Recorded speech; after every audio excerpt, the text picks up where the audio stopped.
Hello everybody, welcome back to the lecture on Applied Electromagnetic Theory. Myself, Shyama Srikumar, Assistant Professor, Department of ECE, Rajagiri School of Engineering and Technology. We will be continuing with the topics in electrostatics. In this lecture, we will be discussing the boundary conditions for electrostatic fields. We'll be considering dielectric boundary and dielectric-conductor boundary. So why we are going for the derivation of boundary conditions? So when you consider a region in which we are having two different media. So when a field travels from one region to another, we need to derive certain conditions for the field at the boundary or the interface separating the two media. Such conditions are called as the boundary conditions. Therefore, the boundary conditions are the conditions that should be satisfied by the field components if it is present in a region containing two different media. And we can have different types of boundaries like two mediums, that is dielectric boundary. It can be conductor dielectric boundary. It can be conductor free space boundary. So if it is dielectric boundary means that the two dielectrics are having different permittivities or different properties. So in those cases, there will be a variation in the field components if it is passing from one medium to another. And we'll be deriving the boundary conditions with the help of the two Maxwell's equation, that is closed integral S d dot ds is equal to charge enclosed, which was the Gauss law, and closed integral L E dot dl equal to 0, which was the second Maxwell's equation. For deriving the boundary conditions for electric field intensity, we are dividing the electric field intensity into two orthogonal components. One is the tangential component ET and second one is the normal component EN. So any vector E, this is a vector E which is at a certain angle.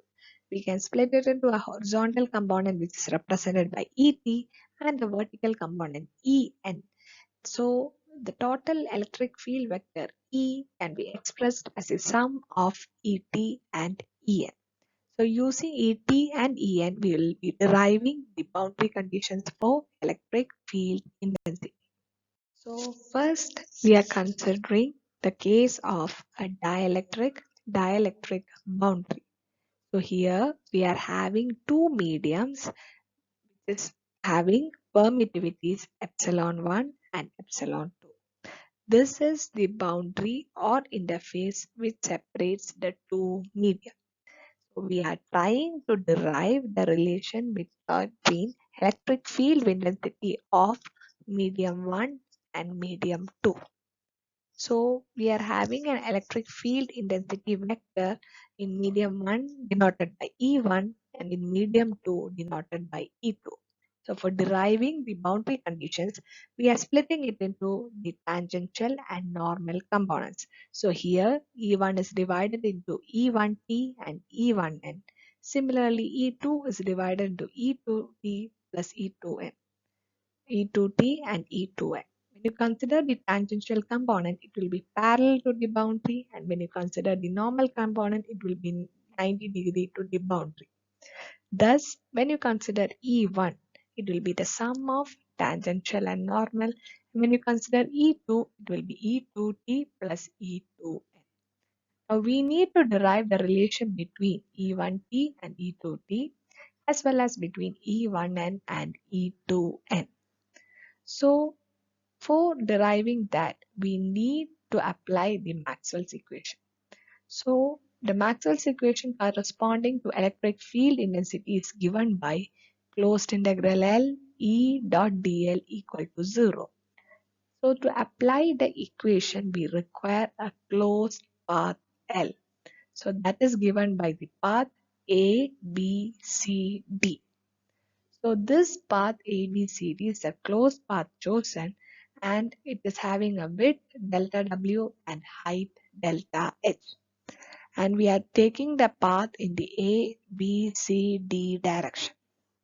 So using this closed path, we will be applying the Maxwell's equation. So the expression for Maxwell's equation is closed integral L E dot dl equal to 0.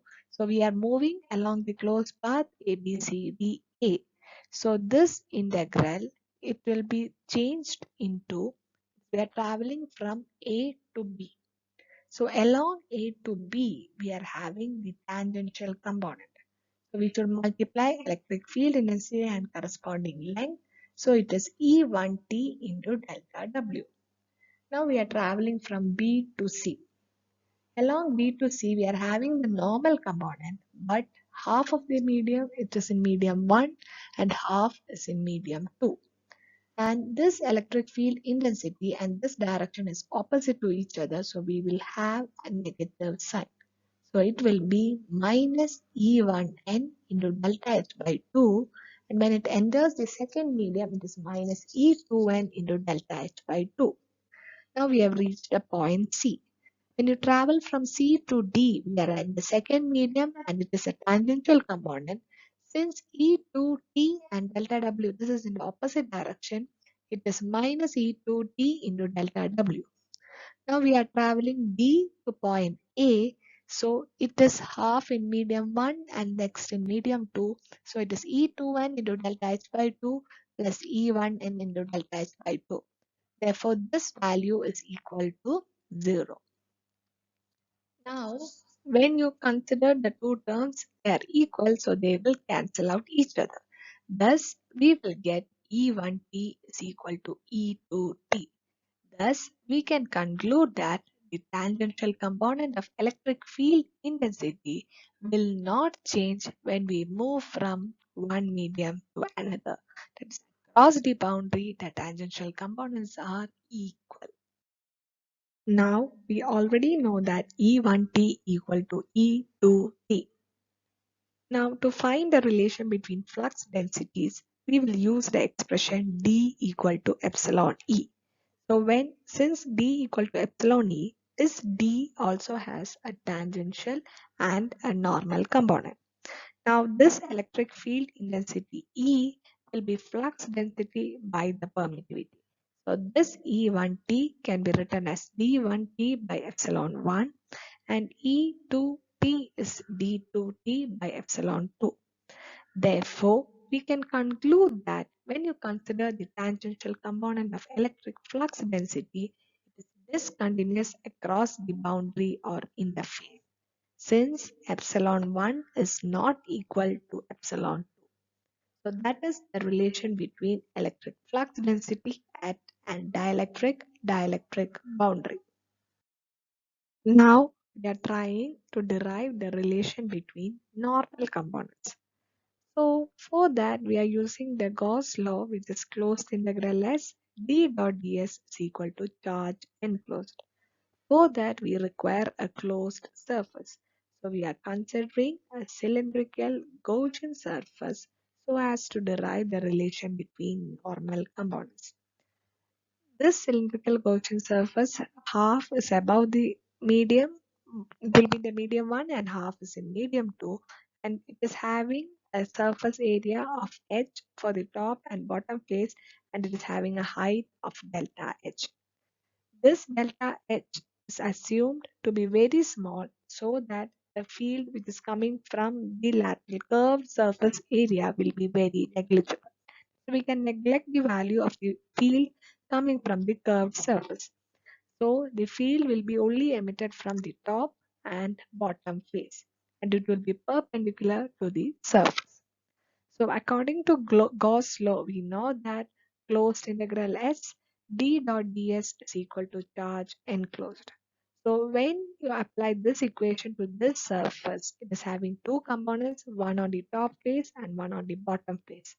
So this can be written as d1n into delta s, because the top face it is in the medium 1, so the component is d1n, and in the bottom face we are having a d2n which is in the upward direction and the area vector is in the downward direction, so it is minus d2n into delta s.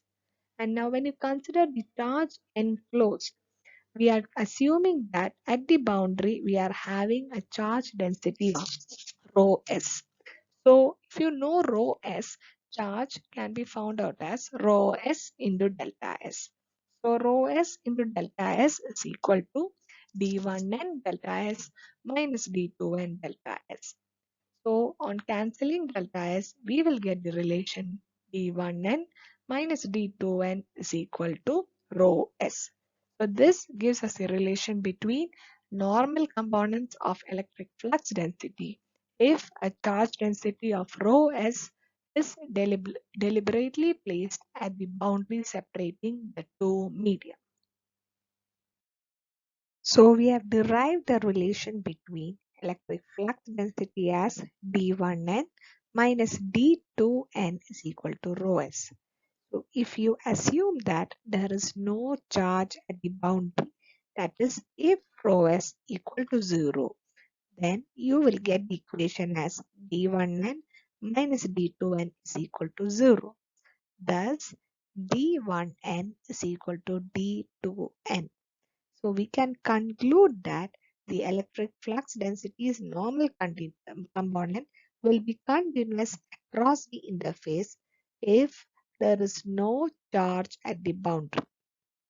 That is the boundary condition for electric flux density's normal component.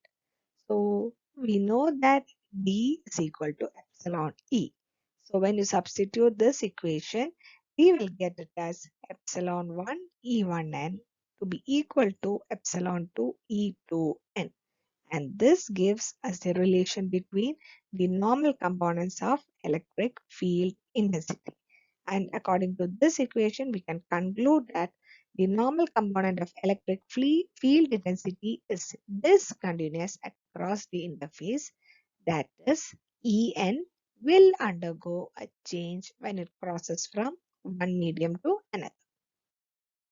Now we are trying to derive the relation between the angles which is made by the field intensity or flux density with the vertical. We are assuming the angle to be theta 1 and theta 2, and it is the angle which is it made with the vertical to the boundary. So we already know the relation between the tangential and normal components.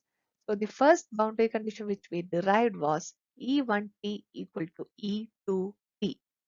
So the electric field intensity and flux density will be in the same direction. It is because D equal to epsilon E. So if this angle is theta, the angle this it is 90 minus theta 1. Now E1t is this component, so it will be E1 cos 90 minus theta 1. So cos 90 minus theta 1 is sin theta 1. Therefore, the tangential component is E1 sin theta 1. Now when you consider E2t, it is the direction which is opposite to the angle theta 2. So E2t is same as E2 sin theta 2. So this mark it as equation A. Now the second relation which you know is between the normal components, and if the boundary is charge free, we will get d1n is equal to d2n. So when you consider the normal components, it will be cos theta instead of sin theta. So you know that it is d1 cos theta 1, where d1 stands for epsilon 1 e1 cos theta 1, and d2n will be epsilon 2 e2 cos theta 2. Mark it as equation B. Now when you divide equation A by B, you will get it as tan theta 1 by epsilon 1 is equal to tan theta 2 by epsilon 2. Therefore, tan theta 1 by tan theta 2 will be equal to epsilon 1 by epsilon 2. This is called as the law of refraction of electric field intensity at the boundary which is free of charges. And if you consider the value of epsilon, it is epsilon naught, epsilon r.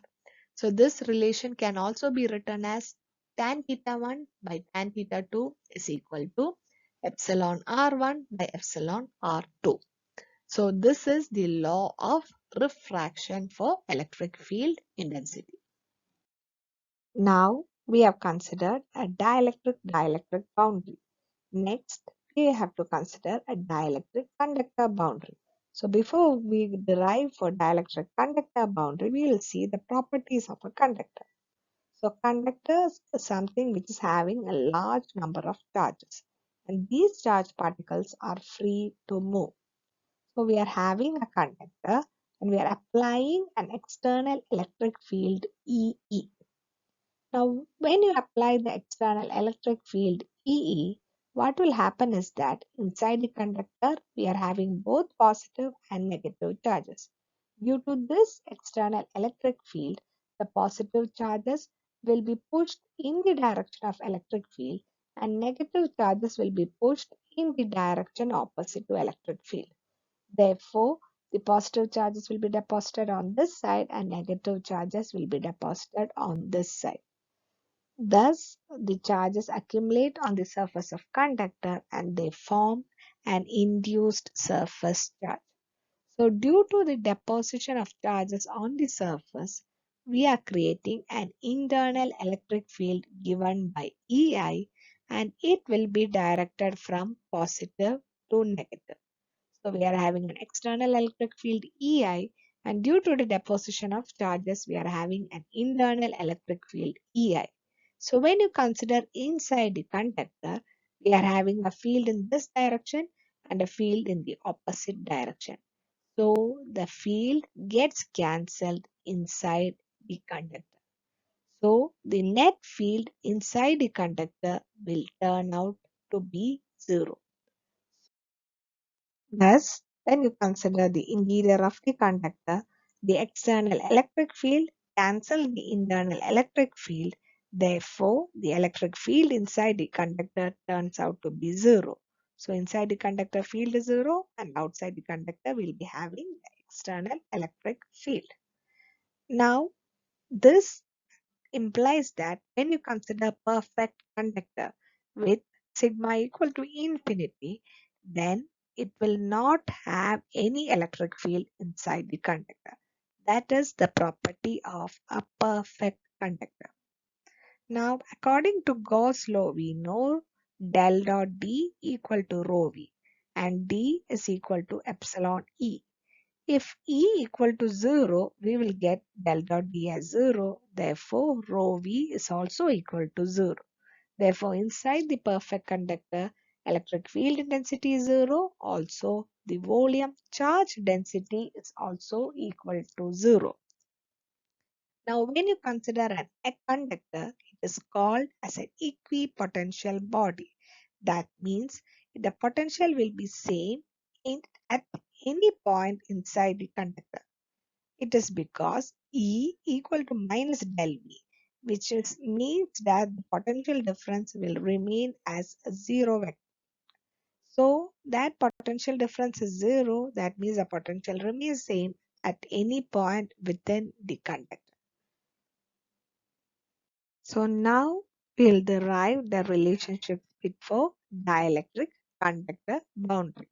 So we have kept the medium 1 as dielectric itself, but we have changed the medium 2 to conductor.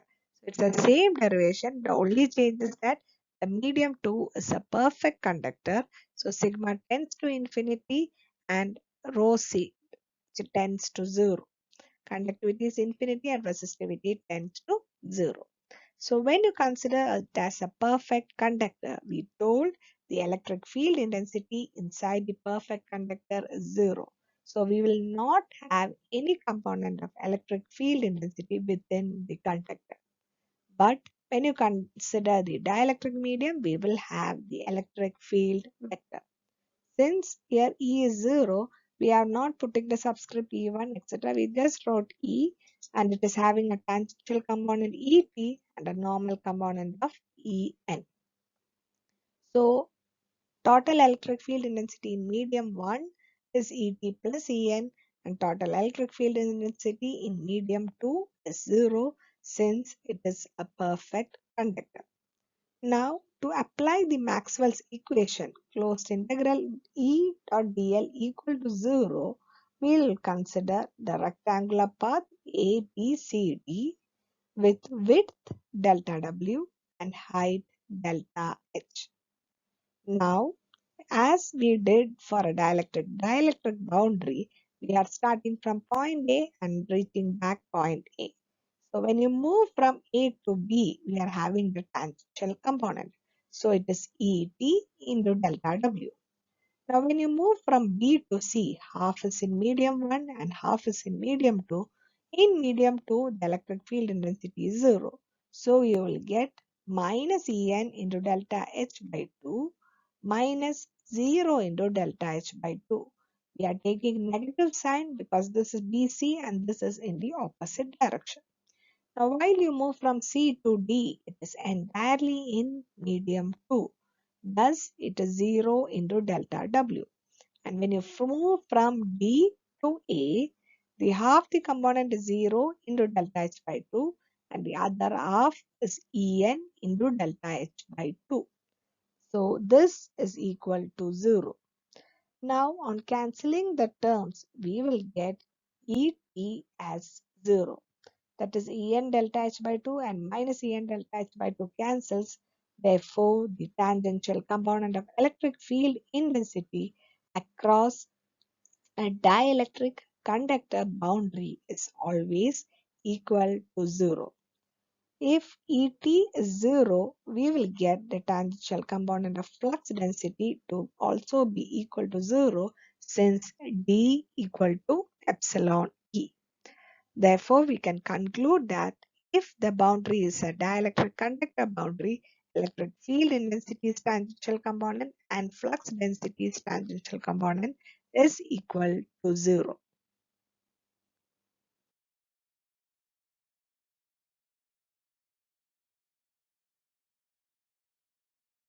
Now, we will derive the relation between normal components of flux density if it is a dielectric conductor boundary.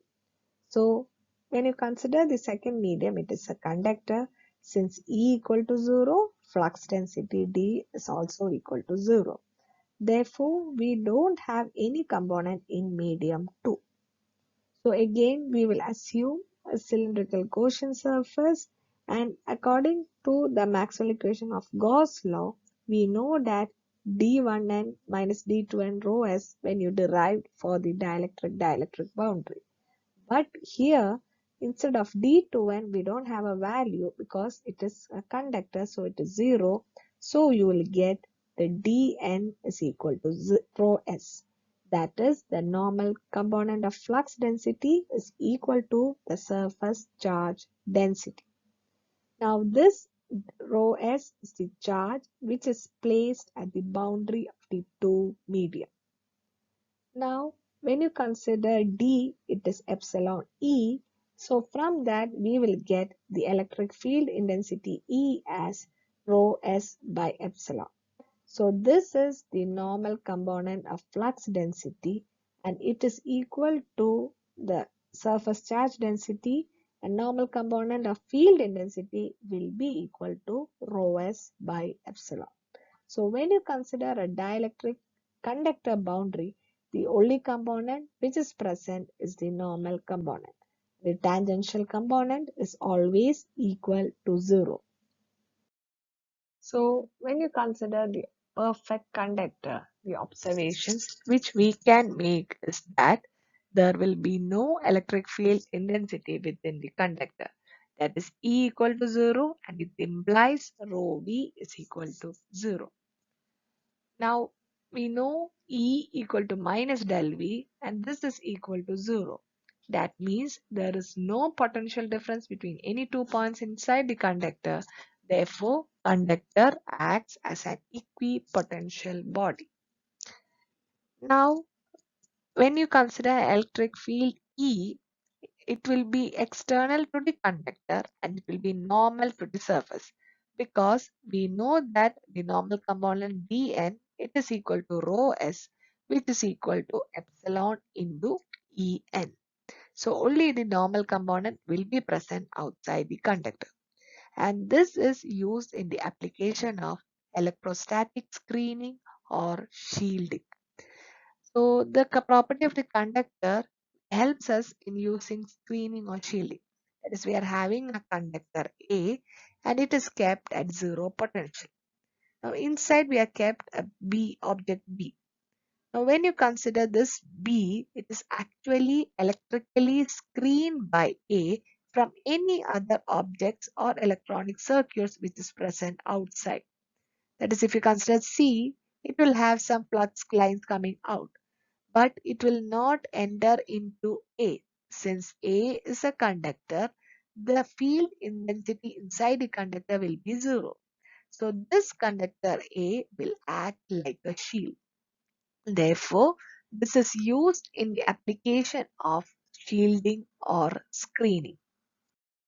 So we'll conclude this lecture on electrostatic boundary conditions. We have derived the relationship between the normal components and tangential components of electric field intensity and flux density for dielectric boundary and dielectric conductor boundary. Thank you.